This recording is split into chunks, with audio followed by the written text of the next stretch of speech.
have some good. Thank you, ma. Thank you very much, ma. Once again, our topic for today is urban agriculture and container farming. And our facilitator is Mr. Babajide Olaniyi. Mr. Babajide Olaniyi is an agricultural professional with a degree in fisheries from Lagos State University. And he has a graduate diploma in management from the University of Calabar. He has experience in teaching, sales management, and the public service. And he joined Lagos State Civil Service in 2001 and is now in fisheries from Lagos State University. And he has a graduate diploma in management from the University of Calabar. He has experience in teaching, sales management, for this public service. And he joined Lagos State Civil Service in 2001 and is now in fisheries from Lagos State University. And he has a graduate diploma in management from the University of Calabar. He has experience. Okay. I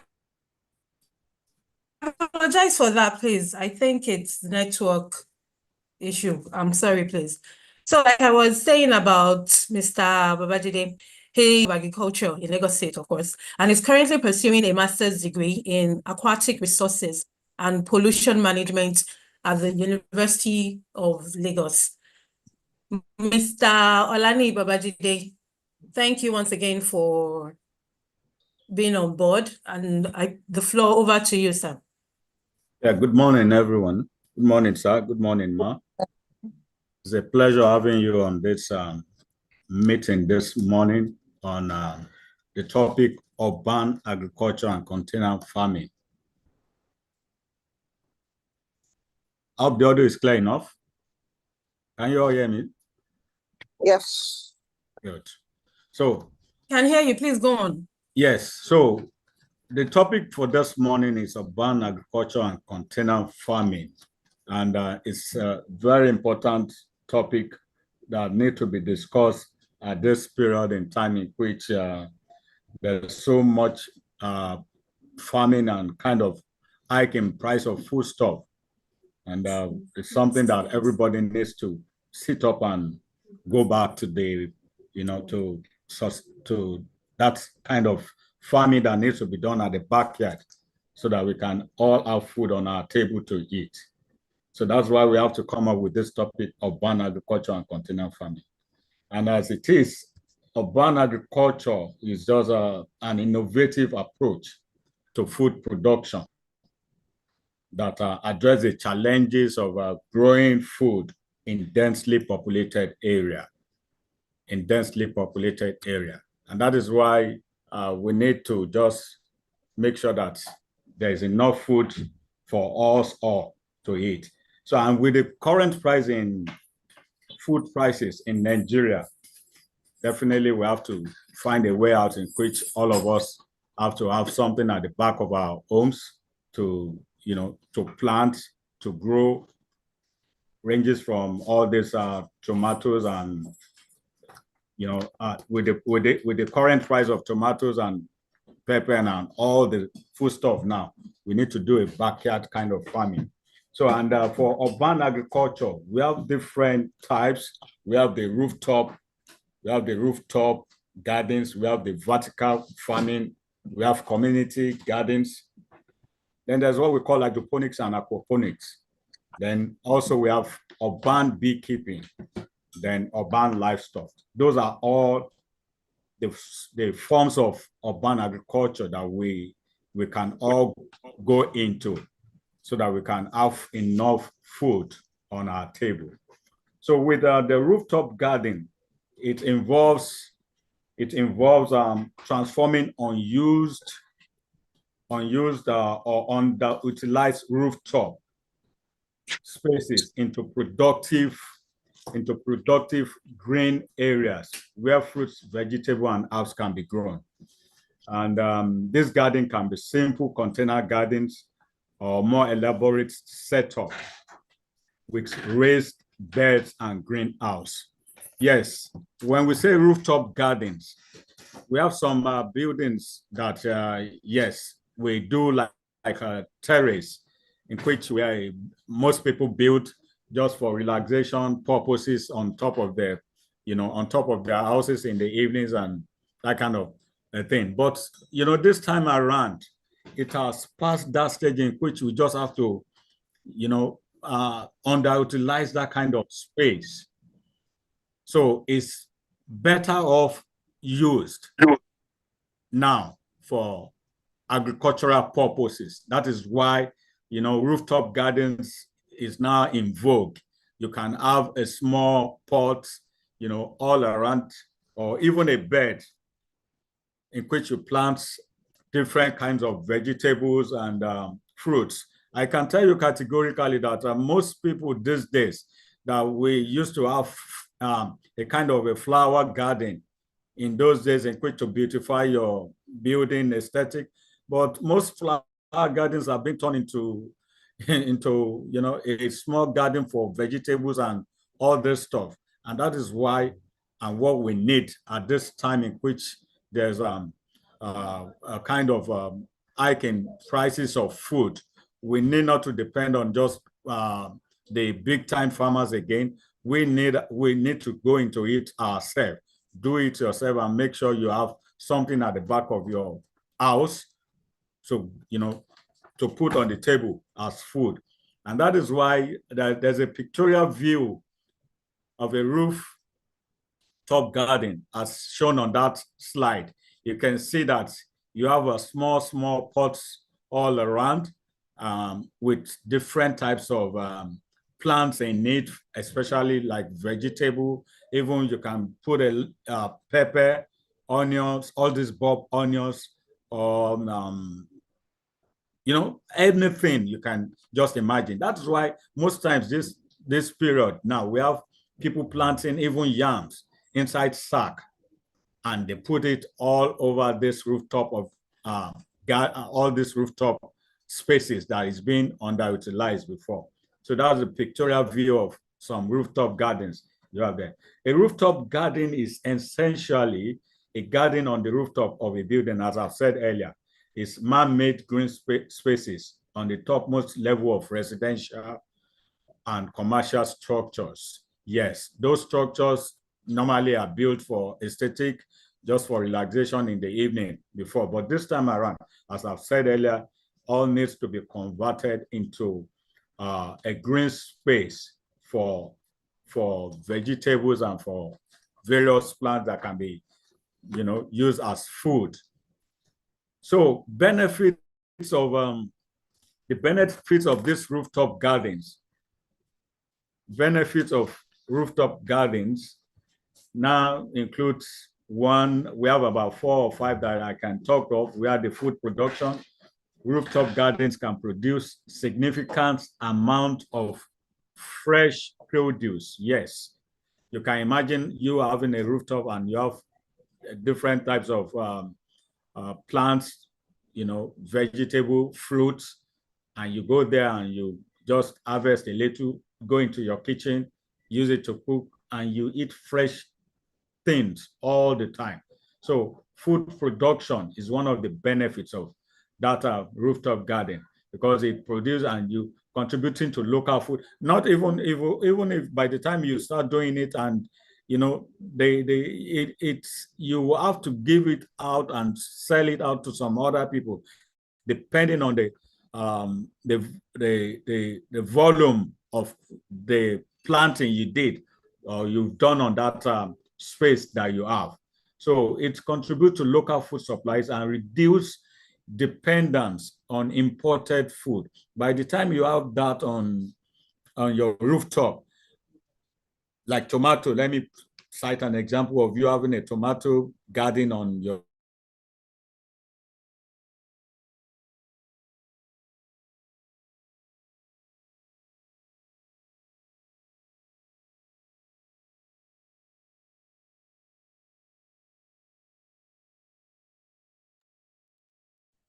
Hello, Mr. Babajide. I think it's my hand up. Hello, Mr. Babajide.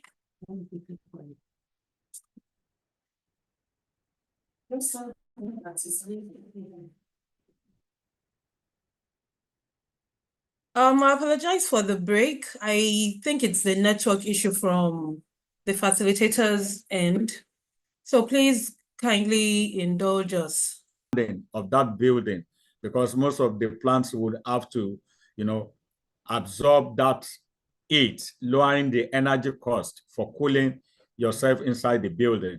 Then we have the storm water management. The storm water management, the plants tend to absorb the rainwater, reducing the runoff and mitigating the risk of flooding, of urban flooding. By the time you have all these plants on your rooftop, when it rains, the plants and the soil in which you use in planting the plants will absorb those rains, and it will reduce the flow of water that will have to go down. That's why I say it mitigates the risks of urban flooding. Then it also improves the air quality, because plants will always filter pollutants from the air, and thereby contributing to better air quality in urban environment. Then utilization of that space that you just abandoned, that you are making, that you are not making use of, will now be optimized, by using it appropriately to your own benefits, and which is food production as well. And by the time you have that food production, that means you are having more food on your table, and you are reducing the cost in which you have to take, to market to go and buy those stuff, since you are having it done yourself. Then the economic impact of it is it reduces food cost by providing, so I've said that already, by providing a local source of fresh produce. Then it creating potential for urban dwellers to sell excess produce, thereby generating, because by the time you have all this on your rooftop, it will come to a time that you can't eat all of them all by yourself. So then you have to start selling out even to those around you, and it's an additional income for you. So those are the benefits of the rooftop garden. Then the second one is what we call the vertical farming. Yeah, this vertical farming is of interest to so many people these days, because you tend to maximize a small space you have in given, in getting more than what would have been done if you have done a straight farming on the land. What we mean by vertical farming involves growing crops in stacked layers, often in control. Yes, it's always done mostly in indoor. You can do it indoor. And this method, I said, it's maximize space usage rather, and allows for year-round. Yes, it allows for year-round because no weather condition won't affect it. Too much rain, too much sun. No, everything will be optimized. So vertical farming is the practice of growing crops in vertically stacked layers. I will show you a picture of it very soon now. And it often incorporates control environment agriculture, which aims to optimize plant growth, and soilless farming. Soilless farming techniques such as hydroponics and aquaponics and aeroponics. Those are the forms of, in which you're using vertical farming in most cases. Then what are the type of produce you can grow best in vertical farming? Yes, undoubtedly, I said most vertical farming plants, we have the salad kind of food, like the superfood, like the spinach and the green kale, the cauliflower, the broccoli, the lettuce, strawberry, even leafy greens, like all these are vegetables. You can use vertical farming, in planting as a way of planting them, like the tomatoes as well. You can use vertical farming. So a picture of a vertical farming is what you've seen. Like this one that I'm pointing to right now, these are tomatoes that are being planted in vertical farmings. And the second picture shows how a vertical farming, a vertical system of farming is being used. You can see that we have 4 inches PVC pipe. These are all 4 inches PVC pipes. Like this one has about 5 layers now. 1, 2, 3. These have about 5 layers in which the 4 inches pipe are being open all through down. Then you can see all these ones that I'm pointing to are the connectors in which you can connect all the pipes. And we have plants planted in it. It can be soilless kind of farming in which you use peat moss or wood shavings. You know, we'll still come to that anyway. So that's an example of vertical system of farming. And it maximize, you tend to maximize space. That's a core part of this. You tend to maximize space. You tend to maximize space. So that's a picture of it. Then to the benefit of this vertical farming, I said efficient land use. By growing upwards, vertical farming significantly increases the amount of food that can be produced per square meter. Yes, let me go back to that picture. You can see that this volume of plants here, if you are planted on a ground floor, you wouldn't have this much. You wouldn't have this much because these stands alone now, these are about 10 stands. You can have these stands like 4 or 5 or 6 of it on a plot, on half plot of land. And you can, I want you to imagine the volume of harvest you are likely to get when you have this on such land. So that is that on the benefits. You know, it significantly increases the amount of food that can be produced per square meter of space. Then year-round production, controlled environment allows for continuous crop production, avoiding seasonal limitation. Yes, seasonal limitation, like the rain that fell this morning now. By the time you plant some, you know, you have some plants on the bare ground, yes, the excess water could damage some plants. Even the scorching sun at times, you know, that is why with vertical farming, which is always done in controlled environment, you know, you have continuous crop production and avoiding seasonal limitation. Then also as benefit, it reduces water use. Yes, it uses water use because vertical farms often use hydroponic system, which require significantly less water than traditional farming.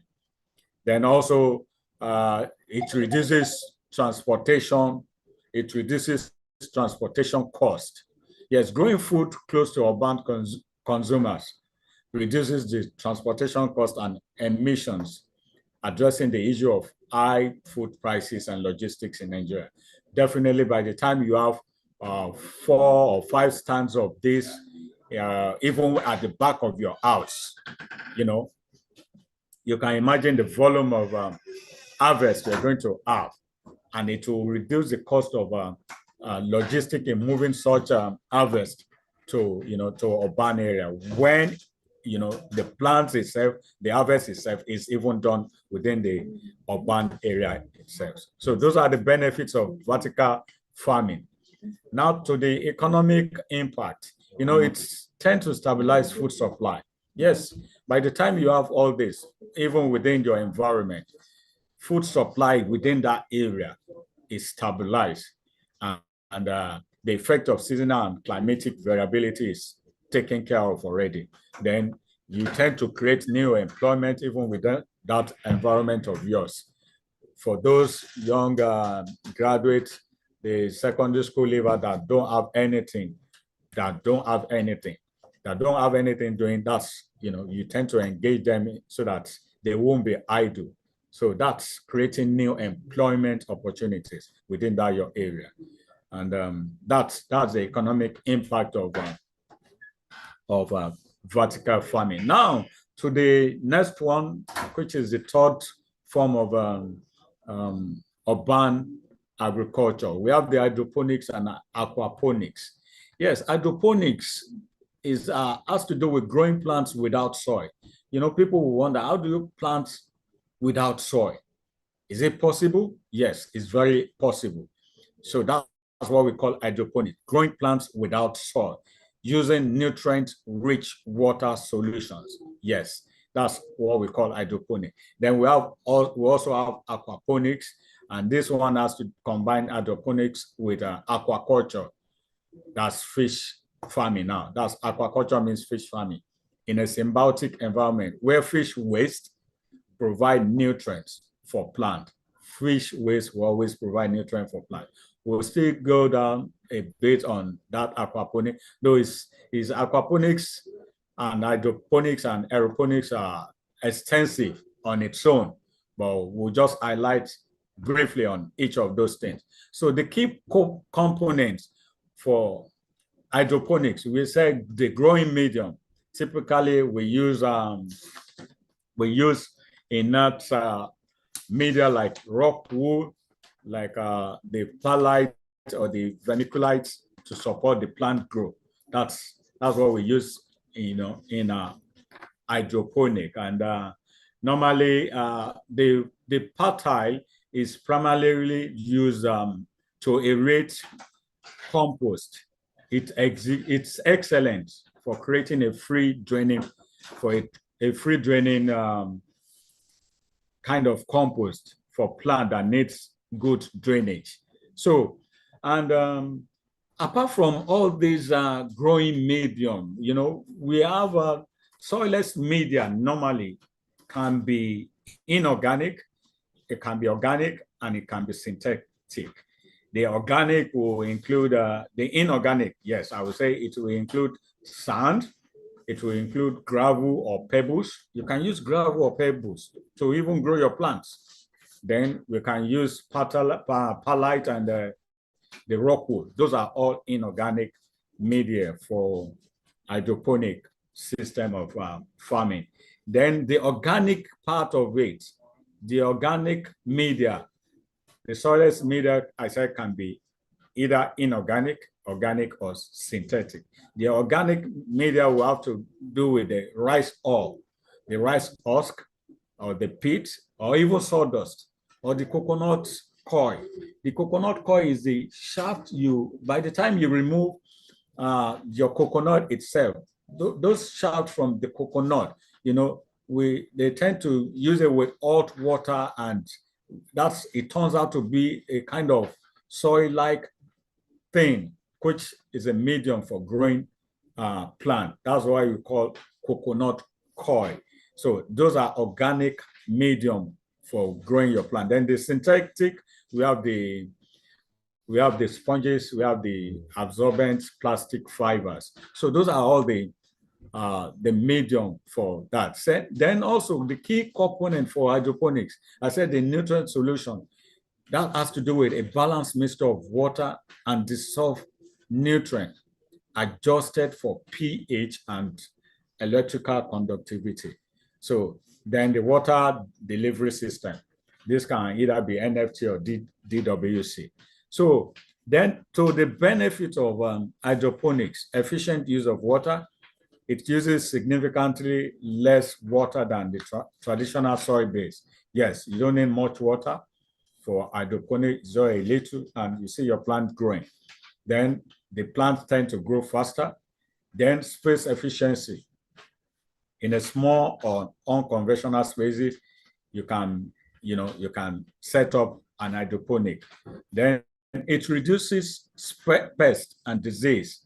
All these soil-borne pests and disease are minimized by the time you go through that medium of planting. So that's on hydroponics, aquaponics, and aeroponics. Now for the benefits. Yes, it still continues. High yield, yes, you tend to have high yield. I think I've said that. So yes, faster plant growth, then you tend to have high yield as well by the time you go through that. So for the challenges, yes, the only challenge or the challenges that you are likely to have by the time you start setting up hydroponics and aquaponics is initial setup cost. yes, this could be a little bit more expensive for you to go into than the technical expertise on how to manage and carefully monitor the nutrient levels and the pH is always the issue at times. Then it's power dependence.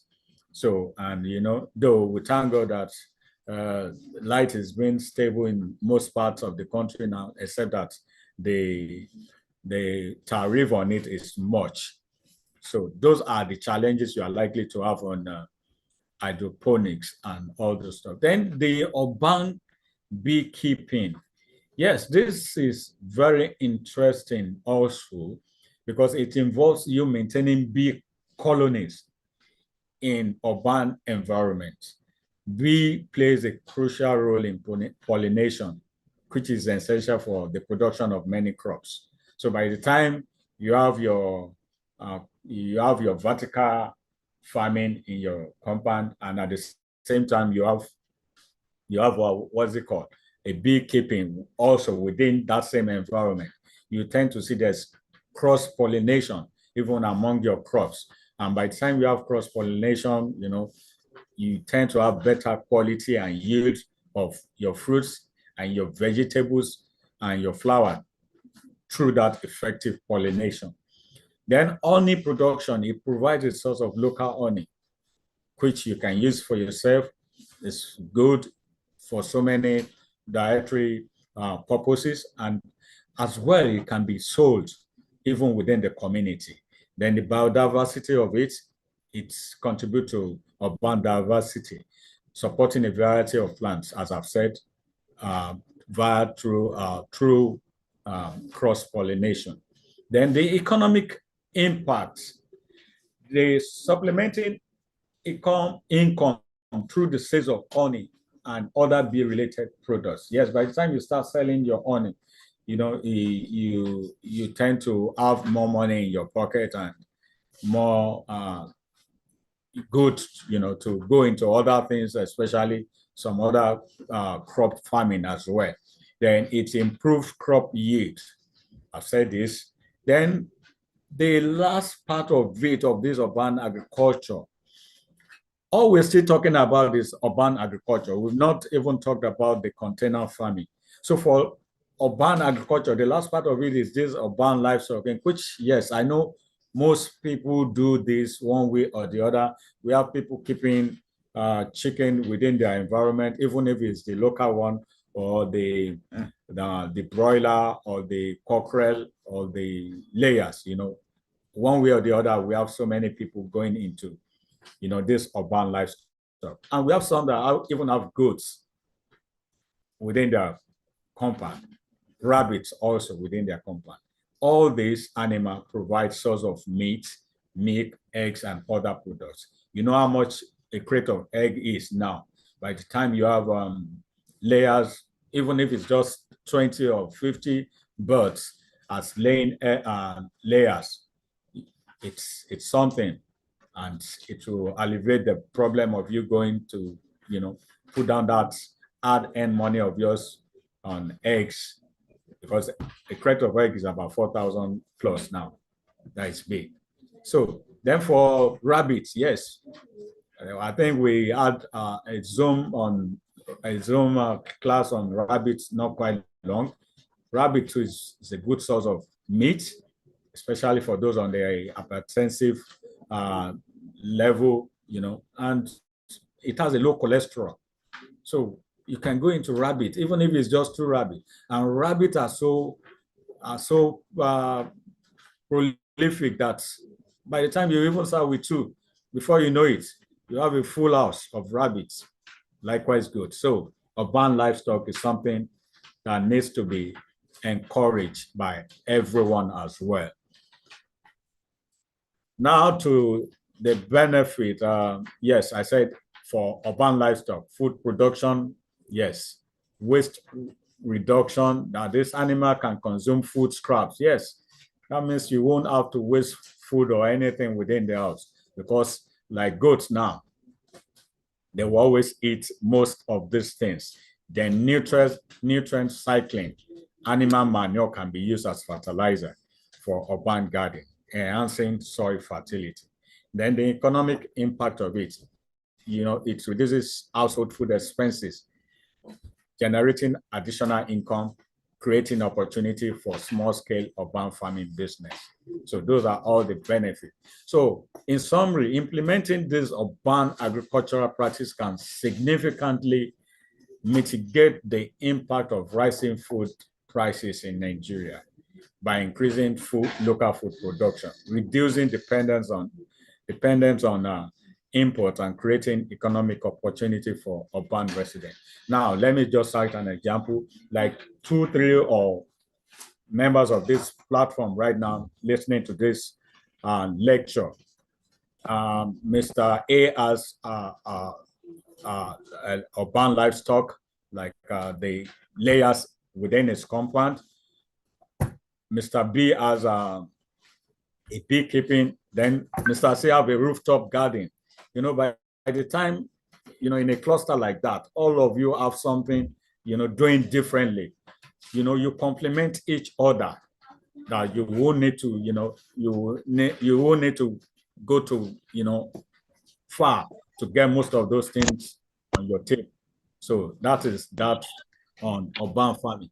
Then for container farming, yes, container farming is similar to that of urban farming because, it's all within your environment in which you are living. And it involves growing crops within shipping containers or similar modular structures like the bako sack or like your can of your paint buckets. This system also uses hydroponics or aeroponics, and is within highly controlled environment. Yes. So the key element is the modular design. Yes, as I've said, it could be a container, it could be a bako sack, it could be anything that you can actually put. I've seen a lot of houses these days that, yes, at the back of their houses they have about 40 sacks of bako sack. All in it are yams that are planted in it. And you can imagine by the time they harvest it, within a short period of time, the ground is full of yams. So those are all the modular design variously. You can do a lot of things. Now I purposely select 2 examples for this container farming. And that is looking at the cost of garlic presently. A small garlic that I bought not quite long. I bought it for 2,000. I was wondering what is this 2,000? I mean, we need to go back to the table. We need to go back and start strategizing again on how to go into this small but very important things that we use these days now. And that's why I now put a nugget on how to grow garlic indoors and how do you care for it. You have to select the bulb, prepare the containers in which you want to use. When you're selecting the bulb, yes, that means you have to buy a very healthy garlic bulb, Then the container that you're going to use have to be a deep pot with a drainage hose and filled with, well-draining soil or compost. Then you now plant the crops. By the time you plant the cloves, that is, break the bulbs into cloves, then you plant pointed end up. Let me show you how that one is done on this slide. You can see it here. You can easily grow garlic indoor and enjoy fresh, flavorful bulbs all year round. So by the time you do that, you plant it pointed end up, 1 to 2 inches deep. 1 to 2 inches deep. By the time it's deeper than that, it might rot away. Then leave 4 to 6 inches apart. That is the planting spacing. Then you make sure you provide enough sunlight. Place in a sunny spot with 6 to 8 hours of sunlight daily. Then the water and the fertilizer, you keep the soil moist, fertilize every 2 to 3 weeks with balanced fertilizer. Mostly I would advise the waste from your poultry and all those stuff. You use that. Then you mulch and weed. Yes, you need to weed in case there are some unwanted plants growing within that area. Then you monitor growth. You watch for green shoots, the pest and disease, and address promptly. Then you now harvest when foliage is yellow. And normally it's just within to cure bulbs for 2 to 3 weeks, then store in a cool place. Your ginger is ready. So that's how ginger is. You can see it here. Once it starts germinating, that's how it comes out. So that's for ginger. Then yeah, how to grow ginger at home and have, yes, I said it. You select, oh, that's for garlic rather. So for ginger, you select the right ginger rhizome. Then you choose a farm fresh. You choose a farm fresh plum ginger rhizome with well-developed eyes. Then avoid using wrinkle dry or molded. So these are all the steps in which you can use for ginger as well. The first one that I talked of was for garlic. And this is for ginger, in which I have about 7 or 6 steps. So those are the process in which you can do that at the back of your backyard. And you can see the picture of this ginger now. That's the plant, that's the seed. You can see that this sack looks like the sacks of a fish feed. So that's the sack of a fish feed in which ginger is being planted in it. And by the time it starts growing, see how it looks like, you know, and see the lot of harvest you tend to have from it, all from your backyard. You can imagine you having this at this present time now. You know what it's likely to cost, and you now having that regularly.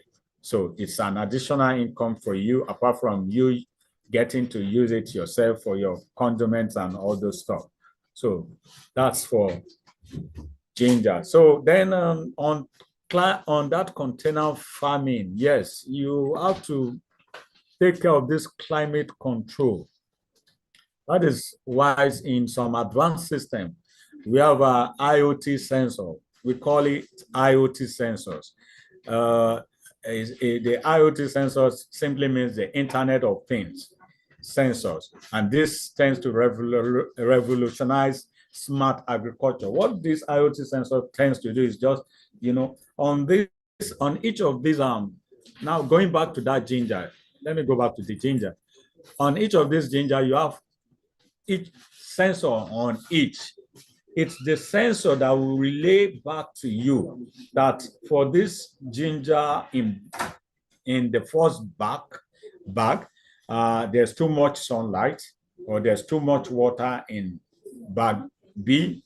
You know, the sensor will relay back to you.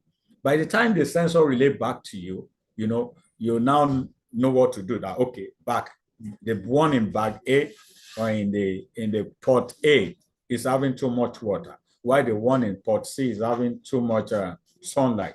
Maybe the one in pot D is not having enough nutrients. You know, the IoT sensor will tell you all this, and that is when you now go back to, you know, to decisively, you know, control and make amendments on each of those things that the sensors have relayed back to you. And that is why this one will help to optimize the plant growth. Yes, the IoT sensor could be, you know, could be more expensive for you to do that, to put on each of those things. But I'm just trying to put on to you that, yes, for advanced system, yes, we have what we call IoT sensors that can actually make, you know, give you the opportunity to optimize your plant growth and have a good harvest. Then hydroponic system, we've talked about that briefly in urban agriculture. I say the soilless growing methods that use nutrient solution to feed the plants. Then the LED lighting, just like the IoT sensor as well. It tells you that, yes, there's too much of of light or sunlight for this plant, all this stuff. So that's for LED lighting. Then the automation and monitoring, sensors and automated system for monitoring and adjusting growing condition in real time. All are still using the same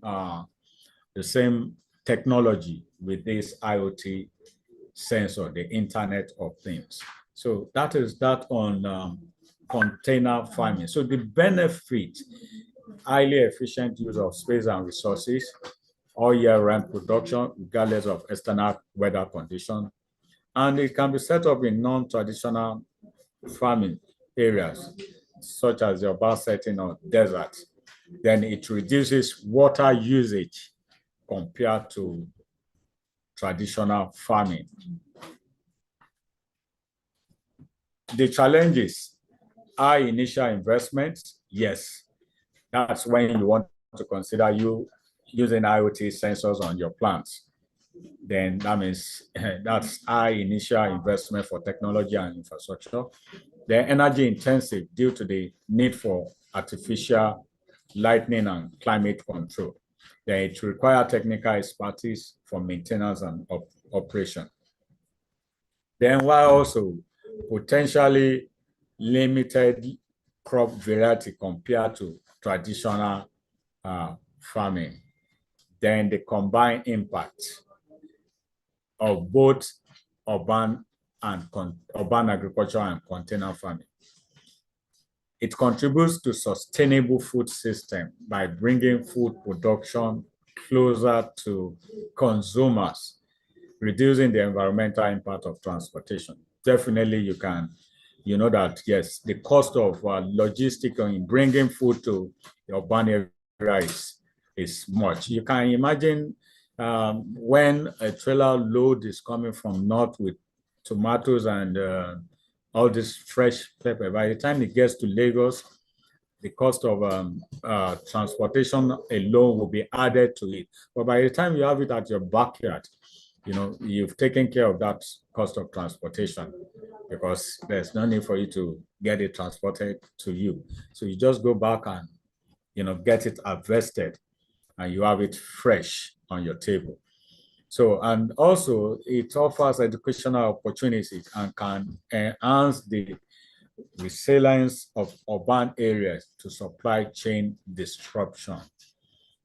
So, and for future prospect, the future of urban agriculture and container farming looks promising with the advancement in technology and growing interest in sustainable living.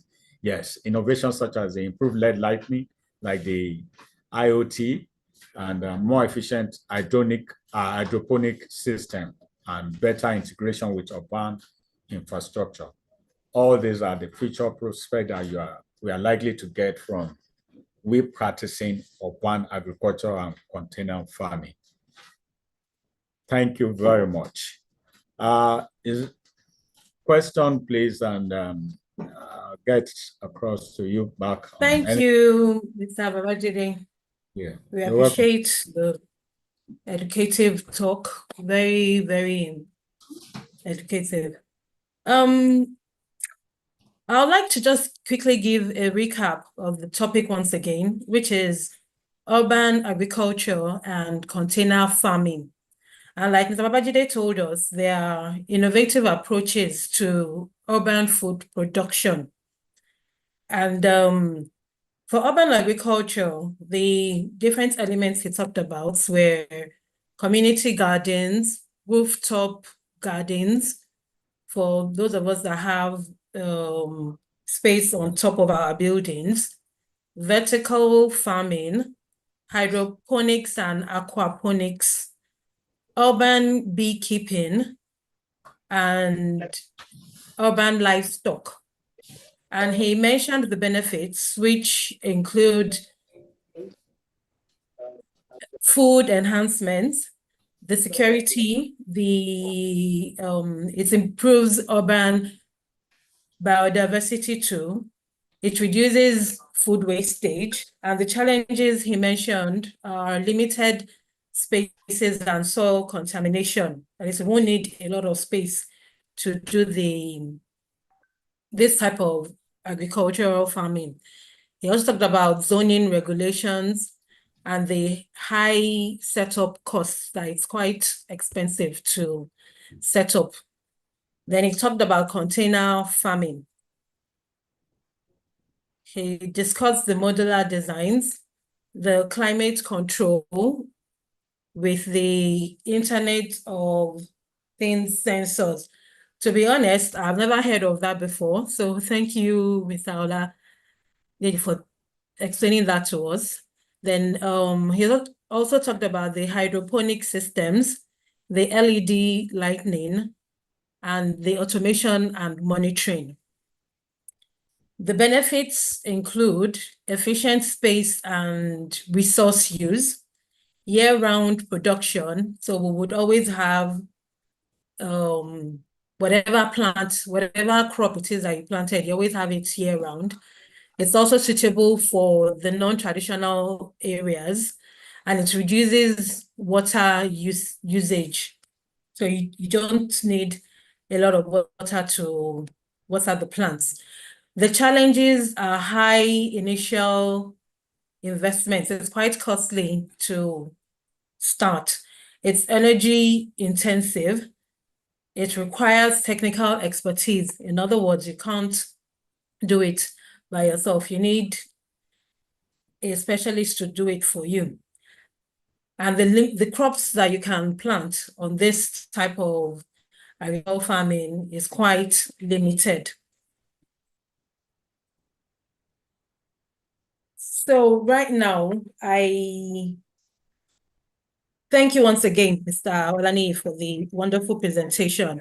We have some questions on our chart, on the chart. So I'd like to just read them out. Someone said, I'm sorry, I'm not sure if it's Mr. or Mrs. Olubumi or Nogbesho, that pepper sprouted in his compound, but birds do not allow it to mature. So birds do not allow it to mature before devouring the fruit. So how can he prevent the birds from devouring the pepper sprouts? Mr. Olani, did you hear that? Yeah, I heard you. I wanted to. Okay. Let me have all the questions so I'll answer all one by one, please. Okay.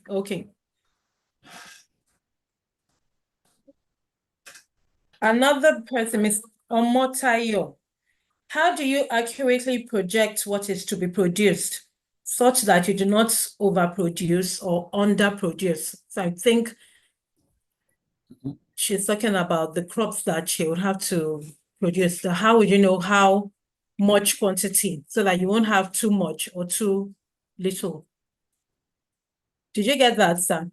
Yes. How do you accurately project on the quantity of crops? Abi? Exactly, so that you won't overproduce or underproduce. Okay. Another one, please, aside from the... No, there are more. Please, aside from the head...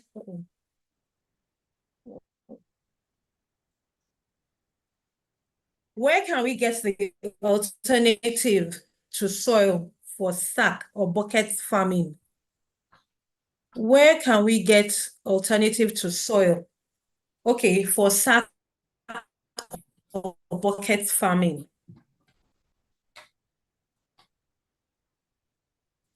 Did you get that? Where can you get alternative for soil or what? Where can you get alternative to soil? For sack or bucket farming? Network is breaking. Okay, continue. Just continue. Where do we get what? I don't. Where can we get alternative to soil for sack or bucket farming? Well, okay, another one. Let's take another one. Yeah. I noticed watermelon and cucumber grew in my house. I didn't know it was cucumber, so I removed them. But they came out again, and I was told it was cucumber, so I left them. And to my surprise, harvesting, it hasn't grown again. So what do you think happened? Come again on that, please. Watermelon and cucumber. Yes. So after harvesting, they still left some in the soil, but they noticed that no more grew. They didn't have any more crops. No more cucumber or watermelon were harvested. Okay, continue, ma. I'll come back to that. Okay. It seems I don't get that. Continue. Okay, then someone wants to know if you have the vertical stand for planting. If we have what the So maybe if you have the vertical stand for planting, on Okay. the pictures that you showed us, you know, there were some that Okay. had the vertical stands. Yeah. So we'd like to know Okay. if Okay. you have some. Okay. Okay. So you can answer some of those ones, then we'll Yeah, take some more fine. questions. Yes, thank you very much. Yes, for the first question, you said the person asked that he or she planted pepper, but the birds did not allow it to. Yes. Yes. See, To is it at the fruit. time of Yes. fruiting? Yes, at the time of fruiting, after fruiting, yes. Okay, at the time of fruiting. You know, one thing with Yes. pepper is that these birds, they tend to know exactly when you know, when it's ready. So they tend to harvest even before you. And that is why, you know, some of these things, of these plants, of these vegetable and plants generally now are being done through the vertical system, which is more of a control environment. You know, when you plant it outside, you have less control of that environment because of some invaders. You are even talking of birds. If it's a loose environment, you have your co-neighbors who harvest before you harvest. So in such cases, that's why we have greenhouse plant these days. You can see it's just unfortunate that yes, we're growing into it, as in this country, we're coming up gradually. But that's why when you go to developed countries, even you see a lot of greenhouse being constructed, and you have all these plants in it. That's a control environment. But in as much that you can't, the cost of even building a greenhouse is expensive. You know, you can have a vertical system of farming in an enclosed environment. By that time, the birds cannot come in. So that's one of the challenges for you doing, yes, that's, be it a rooftop. Even by the time you have a rooftop, you know, in a rooftop, it could still have you could still have a transparent roof on it with a side guide. In such cases, birds will be scared in coming in when you plant pepper in such environment. But if it's just a bare open space at the backyard, you can be sure that yes, you can't have a total control of that plant. So I would suggest yes, it's either you do a vertical system for most, especially where you know that you have such beds within that area. There's this kind of beds. I want to deviate a bit now to fish farming. You know, this, for those that are into hatchery, we have some birds. They're always blue in color and they have a long beak. They always come to where you have your hatchery for those in fish farming now. And they can eat on a stand, they can pick 6 at a go. So for most of us that are in hatchery, in fish business, you know, by the time you notice that these beds are so rampant in this area, you always want to do indoor. You always want to do indoor. So that's the advice I can give. You also for pepper planted, so that means you have some beds that are divorced so much within that area. Just go for vertical farming so that your effort won't be wasted. So that's the advice on that. Then somebody else asked, how do you accurately project on the crops you want to plant? I don't know if that's what the person, so that you don't underproduce or Yes, to overproduce. know, so you won't overproduce or underproduce. Yes, it depends on the Yeah. crops you want to plant now. Okay. Going back to the slide of garlic, you can see I said there's a spacing of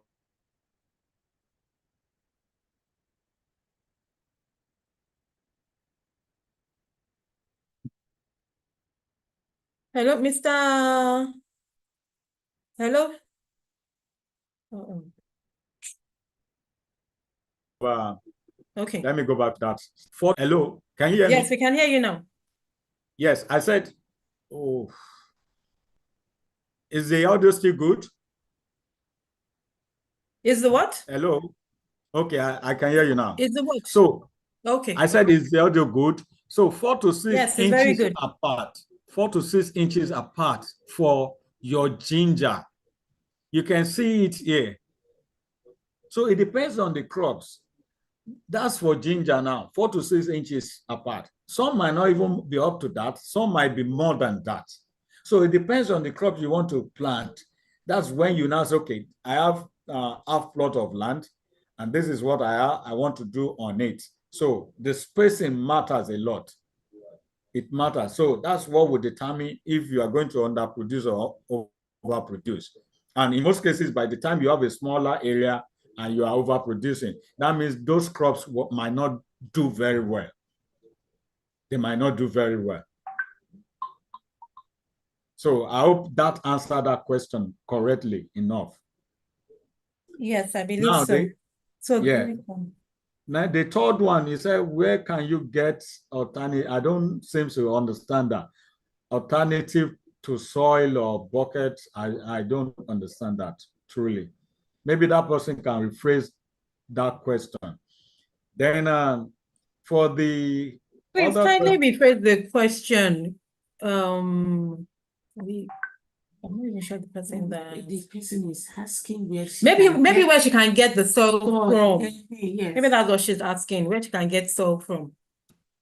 where you can get the alternative for soil. No, not No. alternative for soil. Soil that you put in the Sack bag. sacks. Maybe to plant yam. You know, nowadays people plant No, you in for sacks. those ones, you can use your normal soil, your humus soil, use it, add manure to it. But you know, by the time you put it in sack, you have more to do on the land than you using the bare ground on, for planting. You maximize this time around. So you can use if it's the alternative for soil, as I've said in the other, for the soilers, in which I said we have inorganic, organic, and synthetic. Yes, there are places you can get them. The organic, like the rice husk, the pit, then the sawdust, you can get sawdust. Then the coconut coir. Those are organic soilless media. So there are places you can get that one, if that's what that person is asking for. Then for the vertical standing for planting, the vertical standing for planting is not a thing that we can do as ready-made.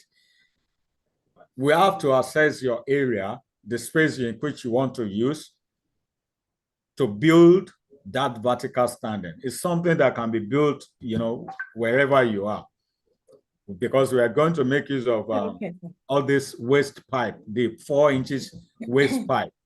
Let me go back to that. Let me show you clearly. Looking at it like this now, you can see that, yes, we have all these waste pipes.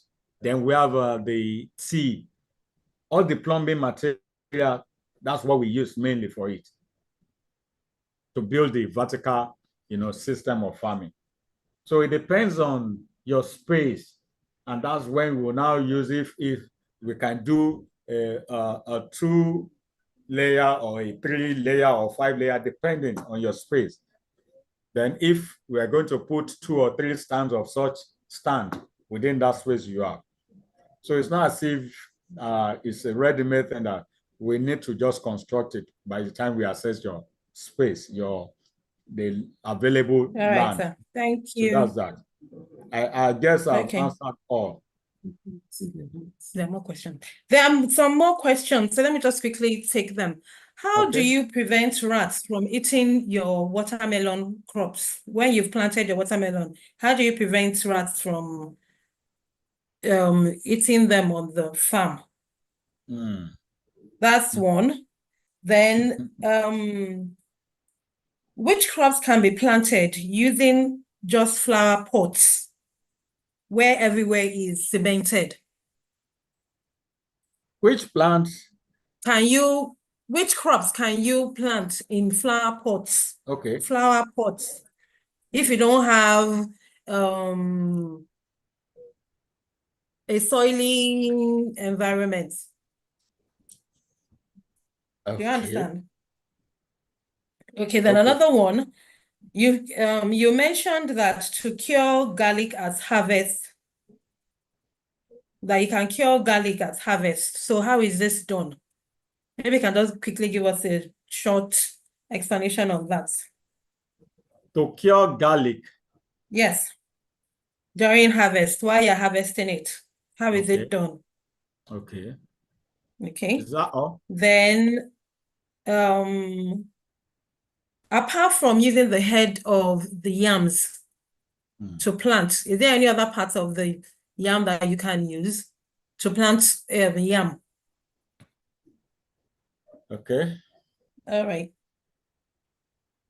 Then also, while you're talking about the yam planting, you can give guidelines on how to plant it in sacks. I think many of us are interested in the sack planting because that seems to be most of the questions that are being asked. So, Mr. Olani, over to you, sir. All right. Thank you very much. You're welcome, sir. Yeah. So to the first one that you asked, you said, how do you prevent rat from eating your watermelon? Can that person give a brief of, I need to know where such watermelon is being planted? Then possibly, because, some of these things like this as it is now, rats, they are rodents and they are menace to many farmers. So by the time you have your watermelon planted somewhere and the rats keep coming to eat them up, it reduces your profit margin. So where the watermelon is being planted matters a lot, because if that area is bushy, that rats can easily hide and come within, because normally for you to plant your watermelon, it has to be a clear environment, which you have to make sure that you can see through all the farm, all the ridges in which the watermelon is being planted. So by the time you have the environment, which you have bushes all around you, not clear enough for you to see, you will still have that kind of menace.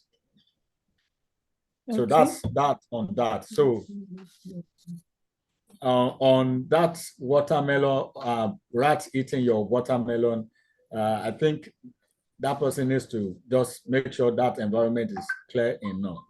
Then you said which crop can be planted in flower pot if everywhere is cemented, if I get it right? Cemented, yes. Yes. There are a lot of crops you can plant in your pot. That's why I said the era of flower is over these days. If you want want the flower. See flower love it, Jenny. So that is why most people, you know, you could even plant your once you the kind of plant you can if it's not a if the plant has a fibrous root, in which the root is not going to be the one that can break the pot itself, fine. We have some rectangular pots these days that you can plant your strawberry, you can plant your all these vegetables that are highly expensive that you see in ShopRite and you open mouth say, what price is this? You can plant it in your flower pots, especially flower. In fact, that strawberry, this yellow, what's it called? This yellow cake for groundnut oil, the 25 liter or is it 30 liters? At the time I cut it, you know, horizontally. Yes, I cut it. Is that horizontal? I cut it horizontally, and I planted 4 strawberry in it. So at least that one, I use it as a flower, as my own flower pot. Then you can have your pepper, you can have a lot of crops within it. So far, you look at the root itself. Would the roots will it break the pot? If it's the root system that can't break the pot, fine, it's good enough. But you can't plant a yam definitely inside a flower pot. You know, tubers are bigger. So that one will even break the pot. So you can plant a lot of different crops.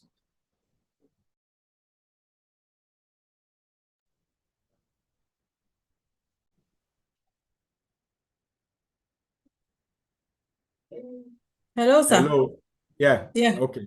So you can plant a lot of crops within, you know, inside your flower pot without much hassle. So that's that on that. Then you ask another yam on yam. You ask so many questions on yam. You said, apart from the head, what part do you plant as well? Is that the question? Hello? Hello, yes, that's the question. Apart from the head of the yam, what else can you use? Which other parts can you use? Yes, like the Benue will do their own way of doing things, and they will cut the yams. You know, it has a way in which they cut the yams, and you put it, you know, just as I showed you on this garlic of a thing, with it pointed. Hold on, let me go back to that. Garlic. Where is it now?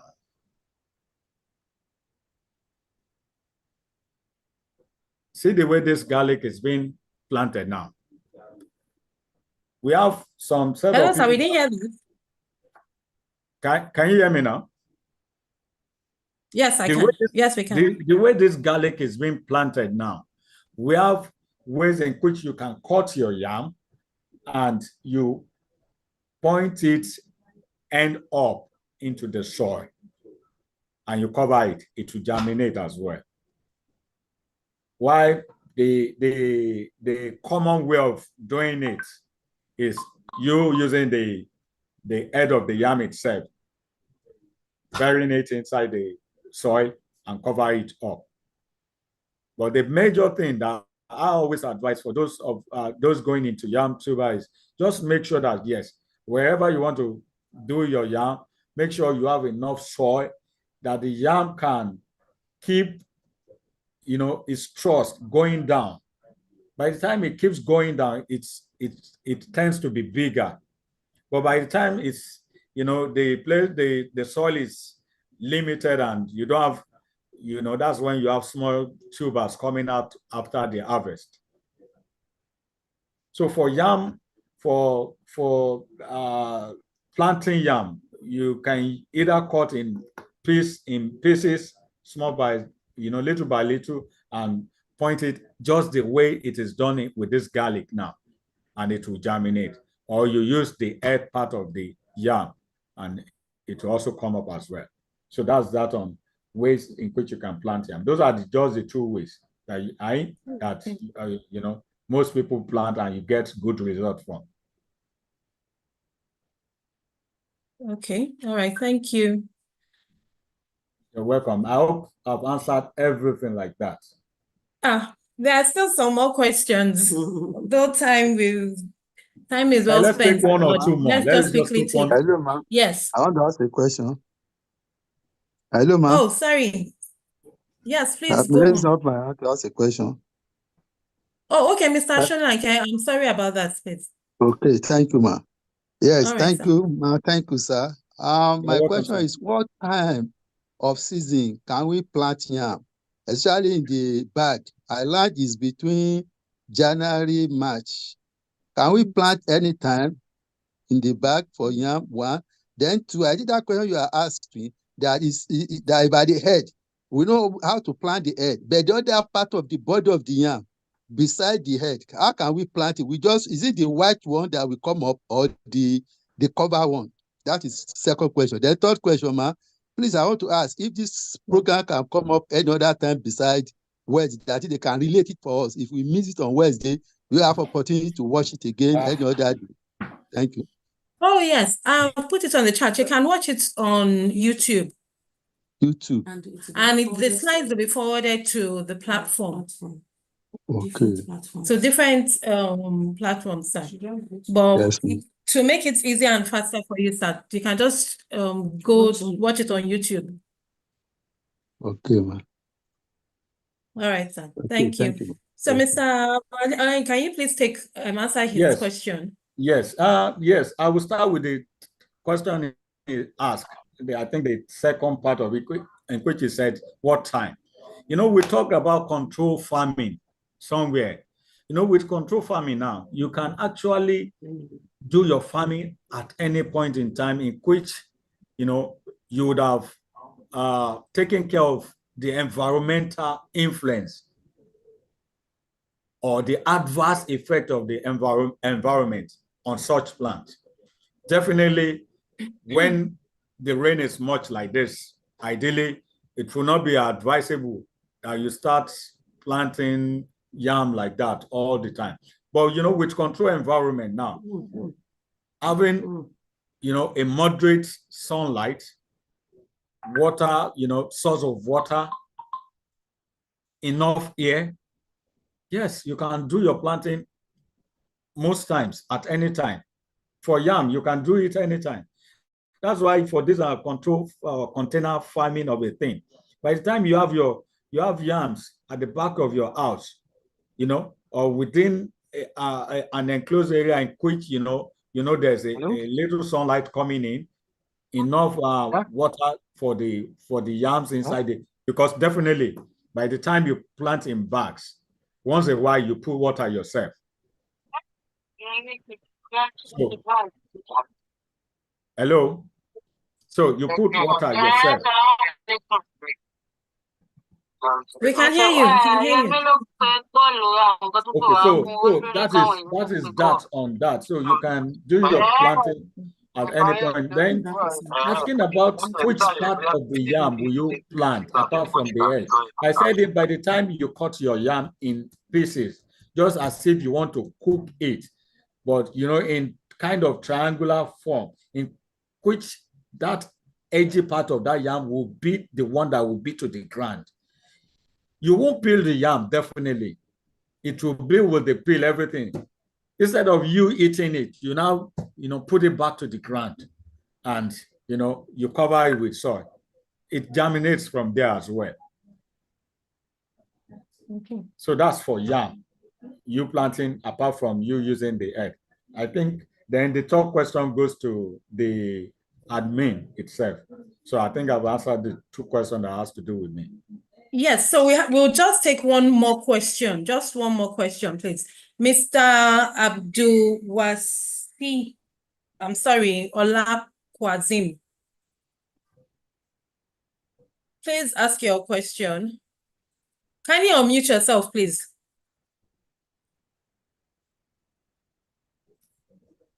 Mr. Abdul Wasi. Okay, maybe he's no more Maybe he's not there anymore. All right. Thank you very much, Sam. Very, very educational and interesting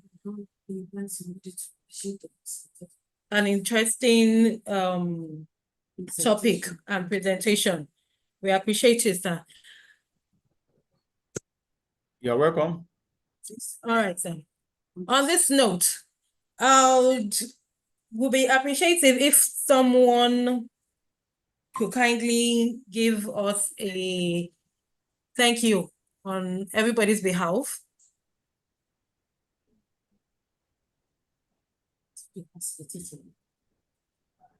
So the facilitator, please.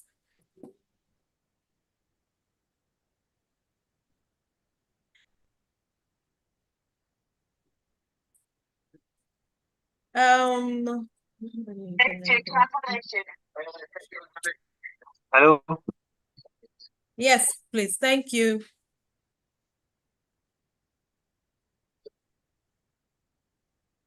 Hello. Yes, we can hear you. Is that Mr. Ono Besho? No, this is Abdulwasi Ola Hello. cousin. This is Abdulwasi Ola cousin. Sorry, you can't hear you, sir. I said this is Abdulwasi Ola cousin. My hand has been up. Okay, yes, we've asked you to ask your question, sir. Okay, my question Okay, is please this. kindly quickly ask your question. Thank you. All right. My question is this. I want to ask the speaker if he offers consultancy services, and especially in terms of seedlings and pesticides or insecticides for the control of pesticides and for pesticides and herbicides. If he has if you offer consultancy services on those things. Yeah, that's my question. Okay. Did you get that, please? Yes, I do. Yes, I offer consultancy on most cases to any agri issues, ranging from crops to livestock, generally. Then as regards the pesticide and herbicides, yes, that one we do as well as an individual. Then even through the ministry, we have an agency for that in which you can always get your things directly. We have LISA, we call it Lagos State Agri Input Supply. So you can always get any of those things directly.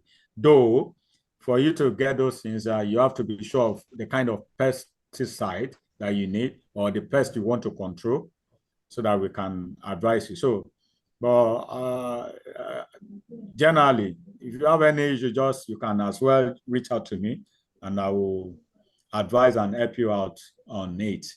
Then briefly, I want to go back, please, to the person that asked on the yam, the time in which you can, I was trying to advise that, yes, it's not ideal for you to start planting when it's raining already like this. So it's always better to start even just before the rain. So that's that. Let me just point it out so that that person can get clearly, so that I won't go and start planting right now, even as it is, even if it's in a controlled environment. So it's always advisable you plant just before the rain starts. So thank you for that. All right. Thank you, sir. His number has been put in the chat, but I'll quickly call it out once again.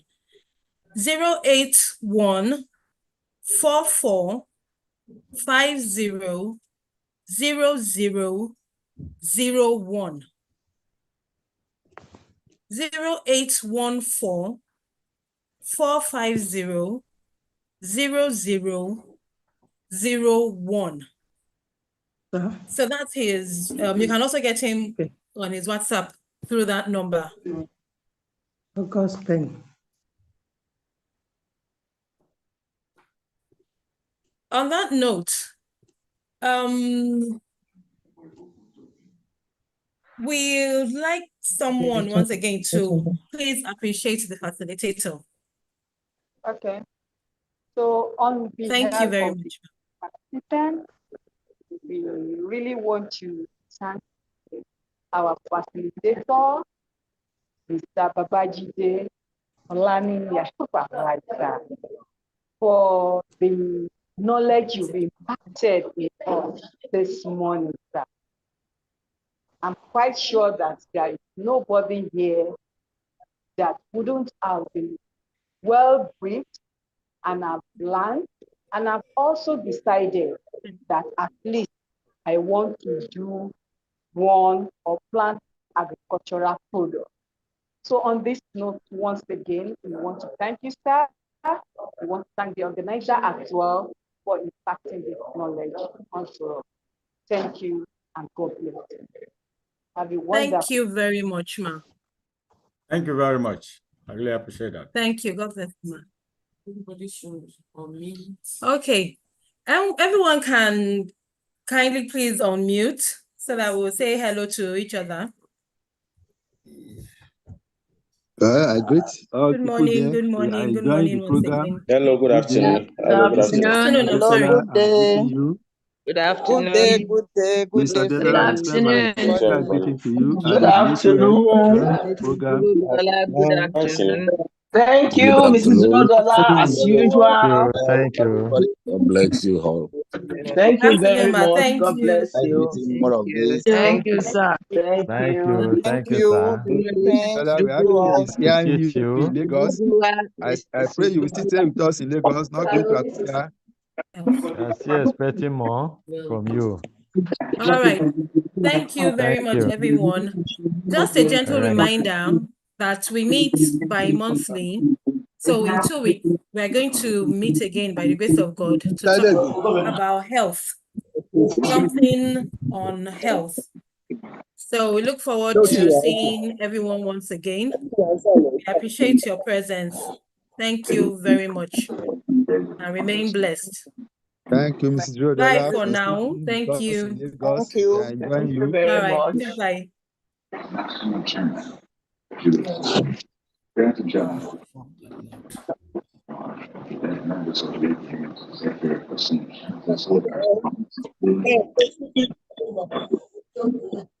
Okay.